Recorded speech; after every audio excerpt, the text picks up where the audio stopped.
ఏ వ్యసనంలో నువ్వు చిక్కుకున్నావు? ఏ వ్యసనం నిన్ను ఎదగకుండా చేస్తుంది? సెల్ ఫోన్ ఒక వ్యసనం అయిందా? సోషల్ మీడియా ఒక వ్యసనం అయిందా? ఎవరితోనో చాటింగ్ చేయటం ఒక వ్యసనం అయిందా? నీకున్న వ్యసనం ఏంటి? చూడు, బ్రతుకులో ఒక స్థాయికి రాకుండా నిన్ను అణిచివేసింది నీ వ్యసనం.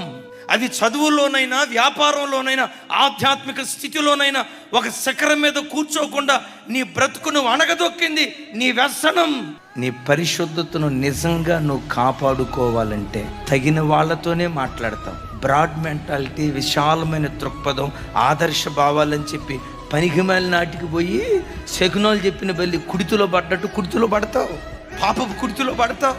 ఏ వ్యసనంలో మీరు చిక్కుకున్నారో జాగ్రత్త. నీకు నాకు ఏదైనా వ్యసనం ఉంటే ప్రార్థనే మనకు వ్యసనంగా మారును గాక, వాక్య ధ్యానమే మనకు వ్యసనంగా మారును గాక, దేవుని సన్నిధిలో కన్నీళ్లు కారుస్తూ విలపించటమే అదే మనకు వ్యసనంగా మారును.